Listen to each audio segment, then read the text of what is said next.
الحمد لله نحمده ونستعينه ونستغفره ونعوذ بالله من شرور أنفسنا ومن سيئات أعمالنا من يهده الله فلا مضل له ومن يضلل فلا هادي له أشهد أن لا إله إلا الله وحده لا شريك له وأشهد أن محمدا عبده ورسوله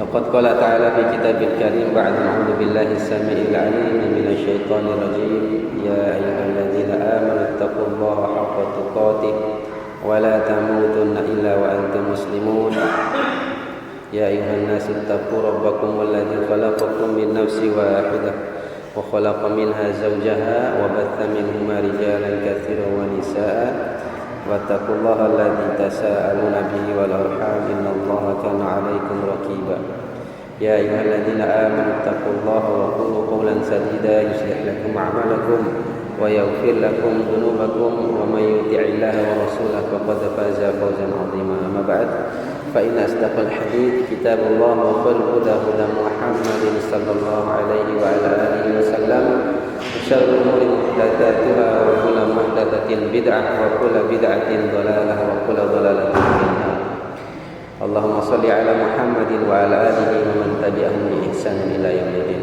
Agak terang ya? Ya? Kenapa?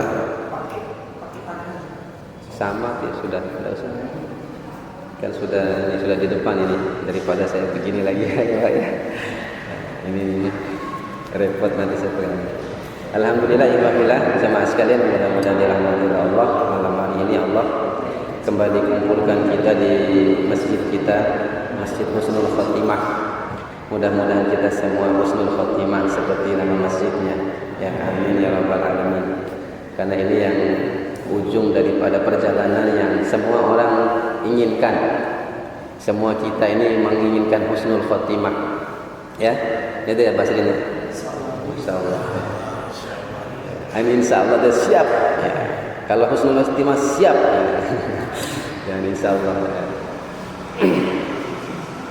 Malam hari ini kita tidak lanjutkan dulu ya. Kita pending dulu pembahasan tentang fikih salat. Saya ingin mengulang saja tema khutbah Jumat saya yang kemarin. Ya.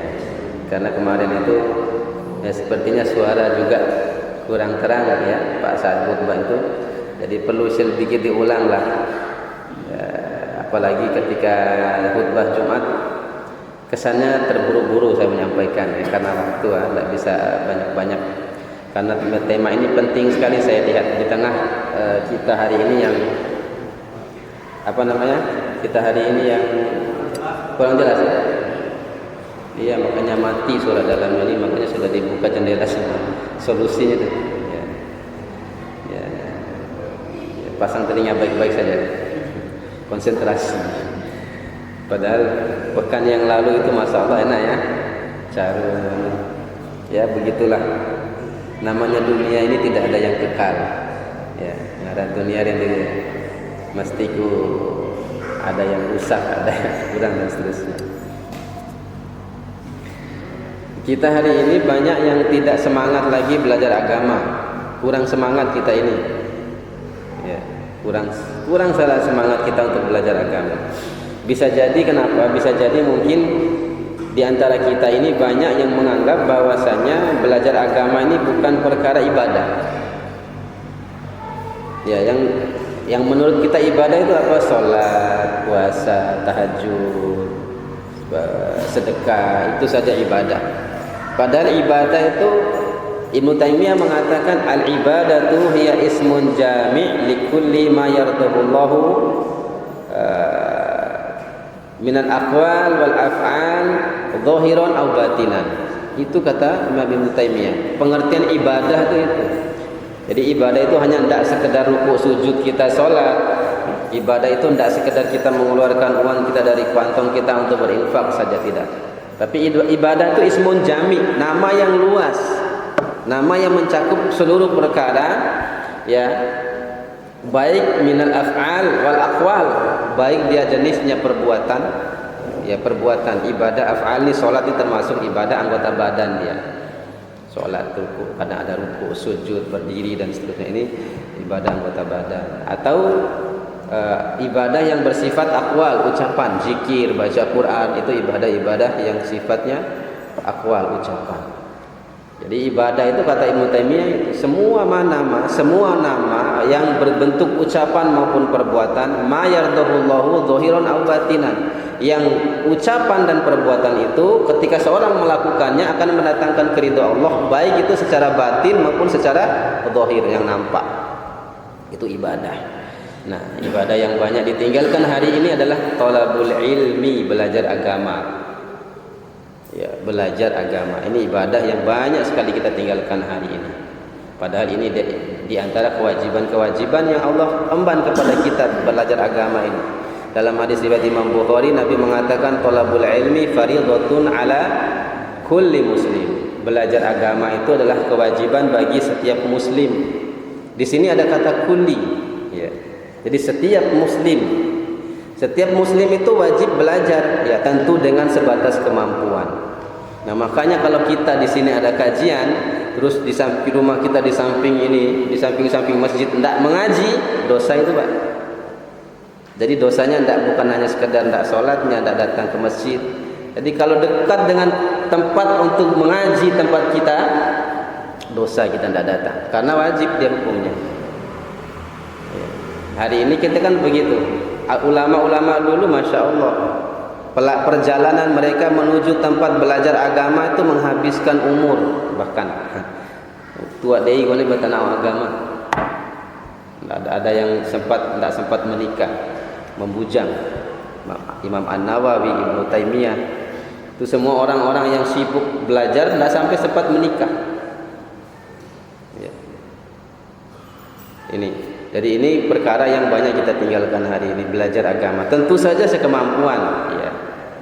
Saya pernah sampaikan, ya, ada 3 orang yang lewat, kata Nabi SAW, 3 orang yang lewat di hadapan masjid, di sebuah masjid.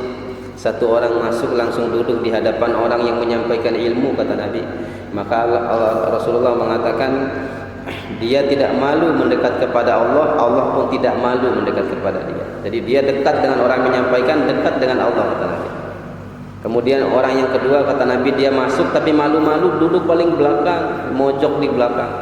Kata Nabi, dia malu mendekat kepada Allah, Allah malu mendekat kepada dia. Sekalipun tetap ada kebaikan yang dia dapatkan, tapi dia karena malu, Allah pun malu. Jadi Allah inda dhoni abdi, Allah itu tergantung persangkaan hambanya, ya, dalam hadis yang lain. Adapun yang ketiga, kata Nabi sallallahu alaihi wasallam, dia tidak masuk, tidak mendengarkan, tidak masuk, malah pergi. Orang ini dimurkai oleh Allah. Allah tidak suka yang seperti itu. Banyak kita yang hari ini ternyata yang seperti ini sifatnya, dimurkai oleh Allah Subhanahu wa taala, bukan karena tidak salat, bukan karena tidak puasa, tapi karena tidak mau belajar agama.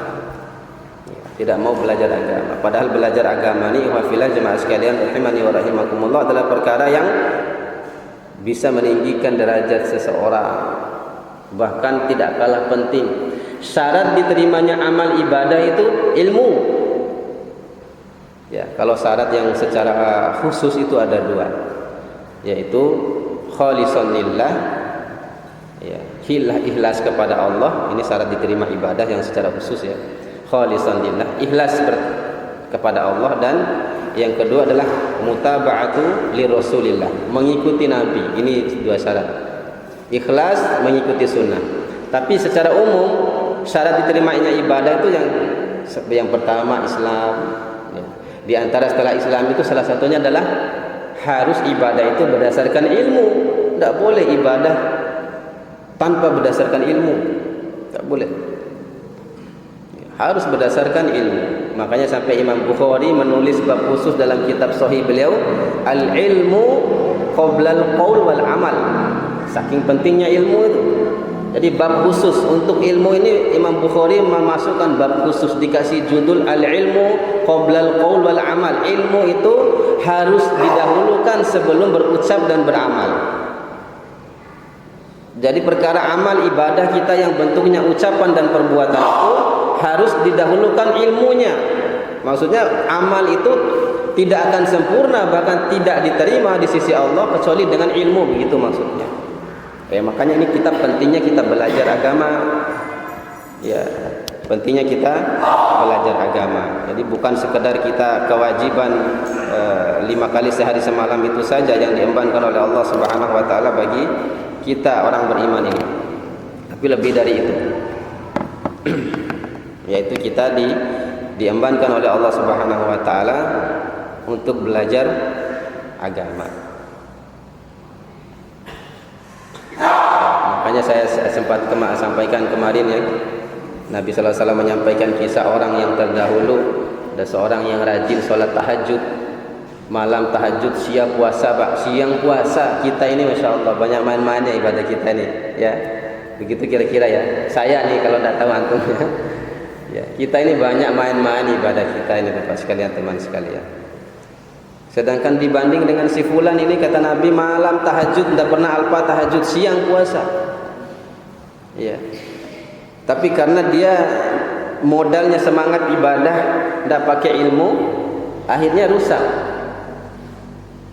Ya, kata Nabi suatu ketika orang ini bangun tahajud malam-malam seperti kebiasaannya, tidak sengaja injak tikus, mati tikusnya kata Rasulullah.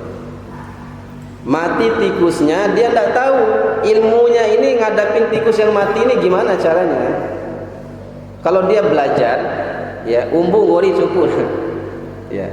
Tikus ini bahkan disuruh bunuh kalau mengganggu, tidak berdosa, apalagi tidak sengaja. Tapi orang ini dia modalnya ibadah, semangat ibadah, tidak tahu ini kalau bunuh tikus nggak sengaja gimana hukumnya.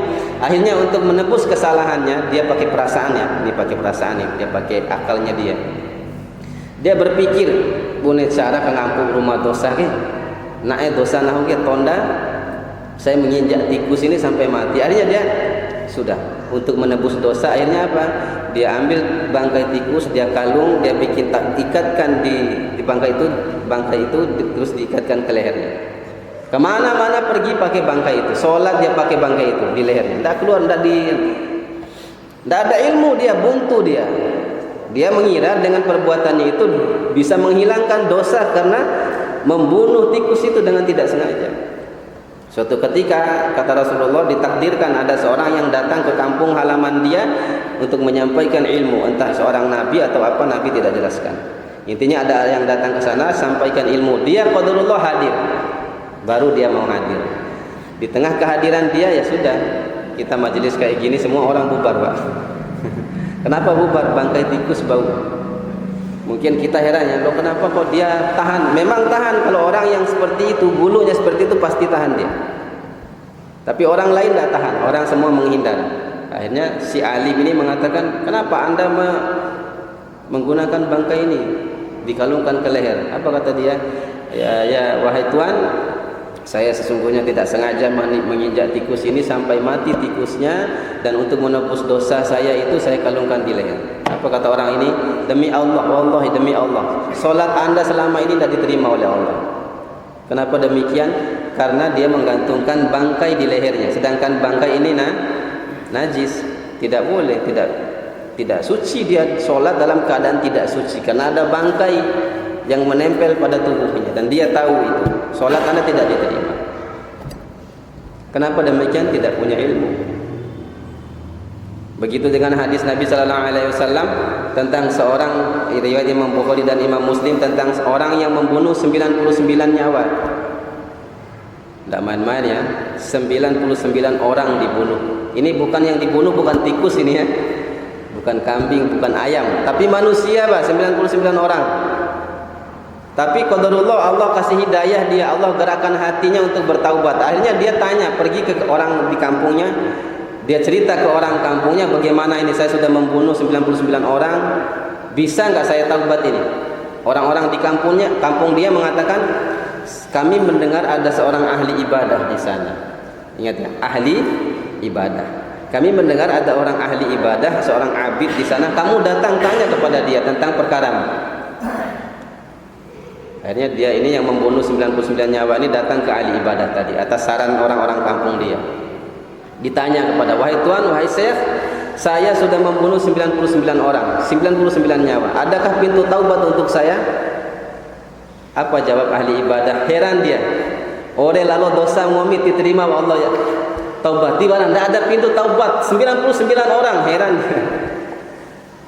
Tapi yang jawab ini bukan alim, dia ahli ibadah. Hadis ini disebutkan oleh Syekh Utsaimin. Kita mungkin sudah 2-3 tahun yang lalu kita sebutkan hadis ini dan penjelasan Syekh Utsaimin. Tidak mengapa kita ulang di sini. Karena dia bukan seorang alim, hanya ahli ibadah. Kamu tidak bisa bertaubat lagi. 99 orang mati, tidak dibuka oleh Allah pintu taubat untuk kamu. Akhirnya dia bukannya karena dia kesel, dibunuhlah orang ini, dibunuh lagi. Genap berapa jadinya? 100 orang, Pak. Iya. Lain jangan dong pun ya, manusia. Ya. Coba perhatikan, ya.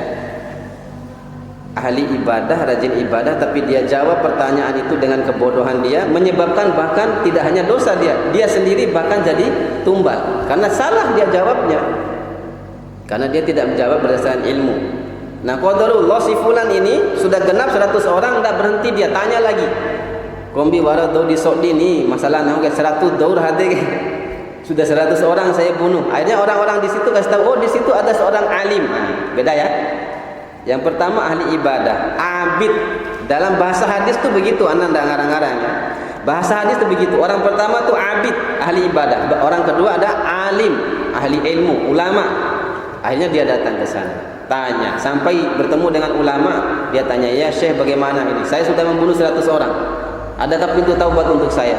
Kata alim ini, bahkan kamu datang kepada Allah, bertemu dengan Allah, membawa dosa sepenuh bumi, Allah ampuni kalau kamu mau bertaubat. Kata seorang alim, dia menjawab dengan ilmu.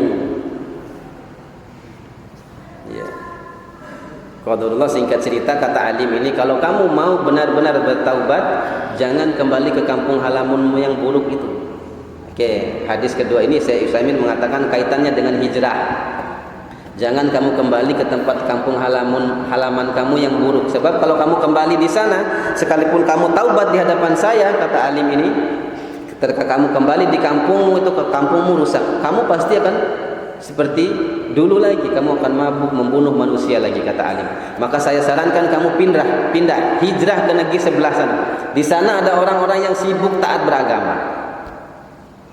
Singkat cerita, si fulan ini berangkat, tidak mau pulang ke kampung. Atas saran seorang alim ini, dia berangkat menuju tempat hijrah tadi. Di sana banyak orang yang ibadah. Kamu sibukkan diri ibadah di sana. Qadarullah, dia mati di tengah jalan, meninggal, tidak sampai. Ya, datang malaikat rahmat mau ngambil ruhnya dia ini, mau membawa ke langit, dihalangi oleh malaikat azab. Malaikat azab, itu bukan jatah kamu, jatah saya ini, kata malaikat azab. Dia seumur-umur tidak pernah melakukan kebaikan, sudah 100 orang dia bunuh ini, kata malaikat. 100 daur hati ke lain jangan hati ke daur. Bagian saya itu, kata malaikat azab. Kata malaikat rahmat, enggak, dia sudah bertaubat ini. Dia sudah bertaubat. Ini jatah saya, kata malaikat rahmat. Akhirnya keduanya enggak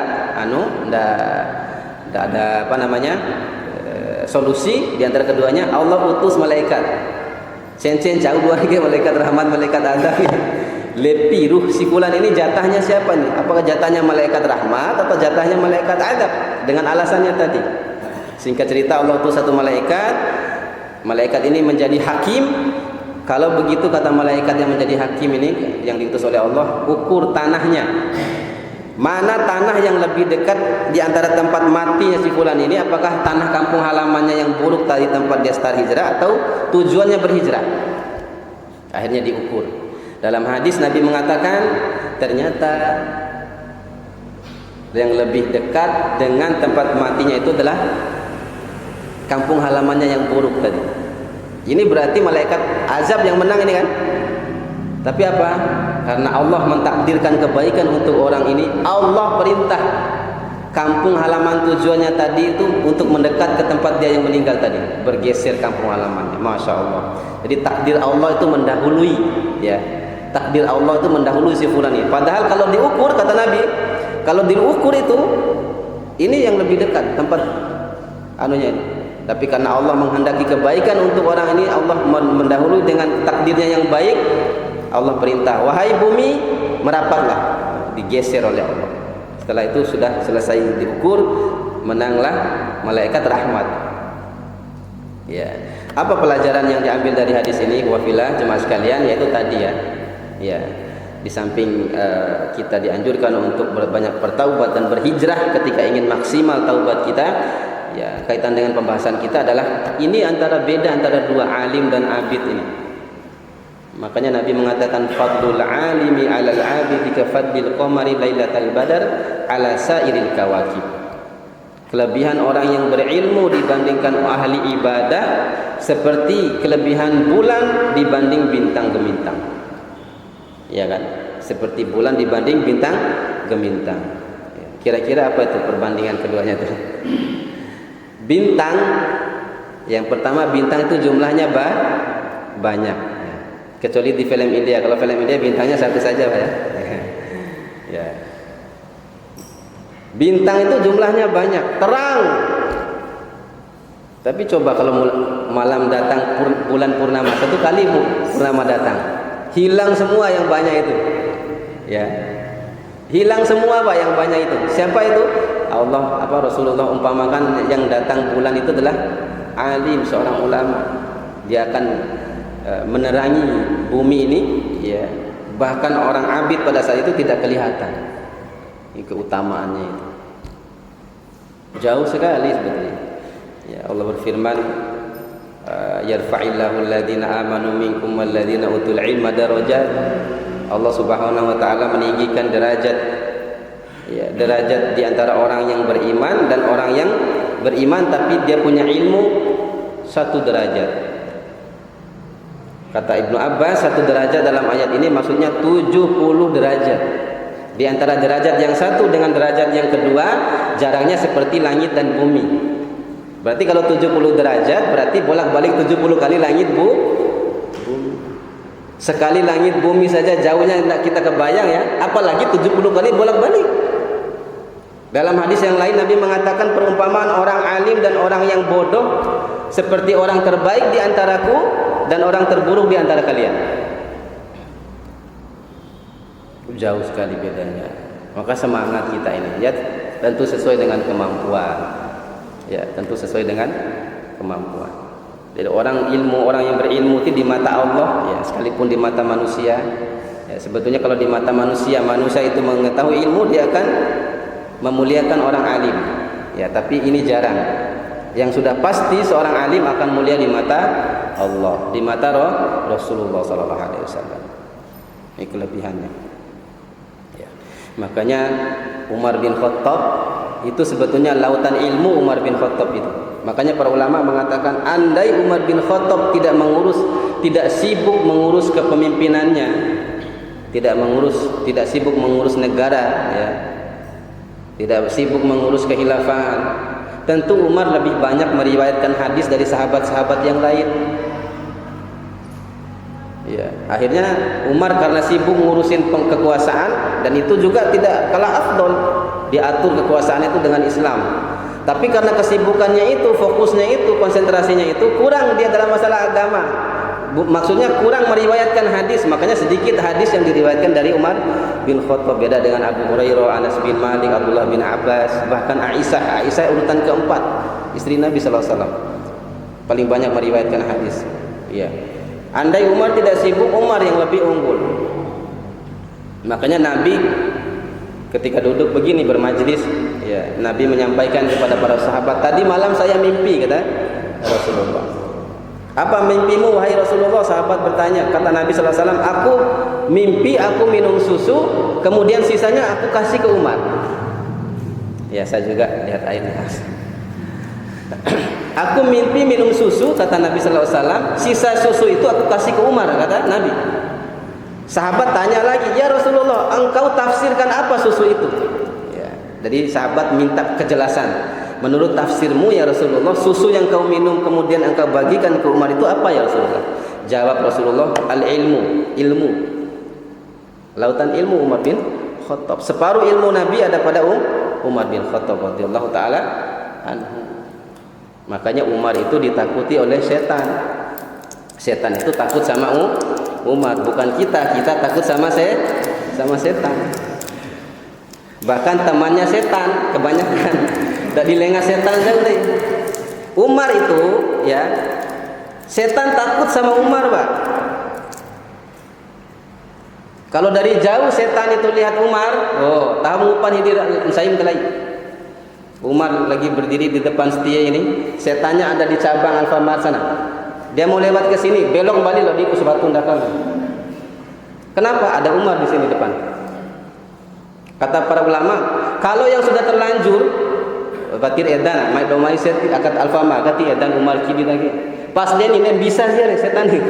Belum bisa, pingsan dia. Kenapa? Karena ketemu Umar. Beda lah bahwa yang dari jauh sudah lihat, dia belok cari jalan lain. Kenapa demikian? Para ulama menjelaskan karena separuh ilmu itu ada pada Umar. Setan takut.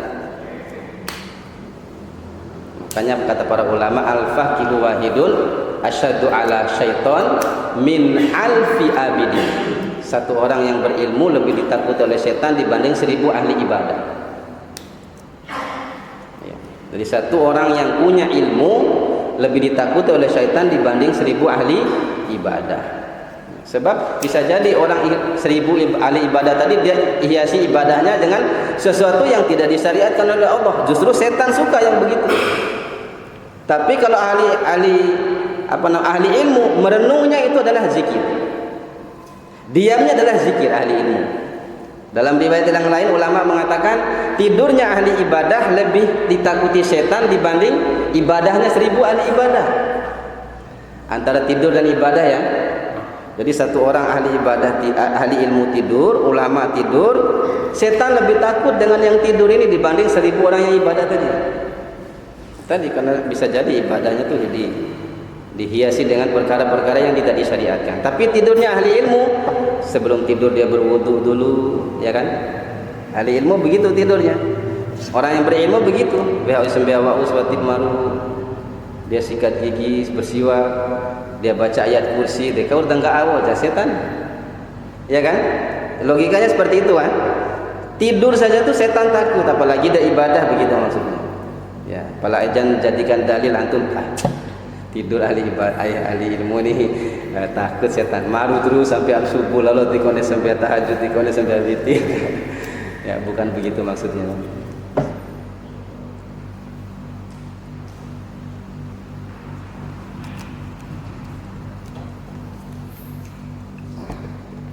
Jadi ini ya ikhwafillah rahimani wa rahimakumullah, di antara keutamaan orang yang berilmu ya dibanding orang yang tidak berilmu. Maka saya mengajak kita semua untuk tetap semangat ya, kita belajar. Sekali lagi tentunya sekemampuan kita. Ya paling tidak kajian-kajian rutin seperti ini jangan ditinggalkan kecuali karena perkara-perkara yang sangat penting yang tidak bisa ditinggalkan. Jangan sampai Allah tanya, ya, yang kita gunakan waktu ini habisnya lebih besar yang mana ini? Lebih besar dunia atau lebih besar akhirat? Jangan sampai Allah tanya seperti itu kita ini. Ya. Tidak butuh banyak waktu, cuma 30 menit. Ya. Ya, herannya kita ini bahkan yang tidak taklim ya, tidak taklim sekali sepekan ya, sudah datang Jumat itu datangnya tiduran lagi, ya, ngantuk lagi. Padahal itu kesempatan emas ya, karena tidak taklim dia. Ya, waktu taklimnya itu Jumat saja, itu pun dipakai buat tidur. Ya, sayang juga. Bahkan belajar agama ini adalah sama dengan jihad fi sabilillah. Jadi derajatnya itu sama dengan jihad fi sabilillah dalam keadaan jihad fardu kifayah.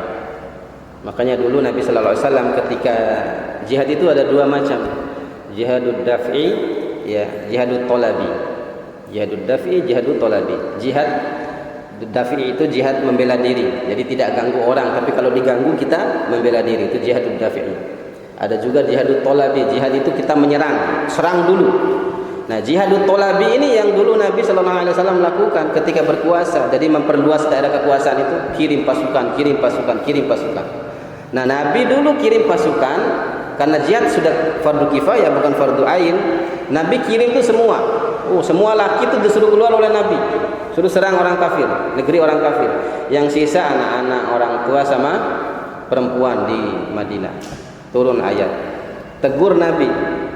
Ya, Wa ma kana al-mu'minuna liyanfiru kaffah walaula nafara min kulli firqatin minhum tha'ifah liyatafaqahu fid din wa liyunziru qaumahum idza raja'u ilaihim la'allahum yahdharun. Ditegur oleh Allah. Ya, tidak patut seluruh orang Islam, orang mukmin itu berangkat jihad semuanya. Ya. Jadi tidak patut semua orang itu berangkat berjihad semuanya. Laula nafaru min kulli firqatin minhum tha'ifah liyatafaqahu fid din. Kenapa tidak wahai Muhammad, segolongan kecil mereka itu kamu ambil saja. Kamu ajarkan agama kepada mereka. Waliyundiru qaumahum idza raja'u ilaihim la'allahum yahdharun. Dengan demikian agar mereka ini bisa mengajarkan ilmu kepada yang lain. Saking pentingnya belajar agama ketika ilmu fardu kifayah. Tapi kalau jihad sudah fardu ain, tidak ada alasan lagi itu. Ya, daur serang. Saya mau baca hadis. Kita sudah diserang orang kafir, ya, negeri sudah diserang oleh orang kafir, di mana sudah serang bom, serang pengajian. Ya, sudah tidak seperti itu lagi karena sudah fardu ain ya. Demikian ya yang bisa saya sampaikan malam hari ini. Insya Allah pada pertemuan selanjutnya kita akan kembali membahas ya tentang pelajaran kita tentang fikih salat. Kita lanjutkan kembali tentang pelajaran kita tentang fikih salat. Kita membahas tentang hal-hal yang boleh di dalam salat. Demikian, ada salah-salah kata saya mohon maaf. Aku qouli hadza astaghfirullah wa lakum subhanakallahumma wa bihamdika asyhadu an la ilaha illa anta astaghfiruka wa atubu ilaik. Assalamualaikum warahmatullahi wabarakatuh.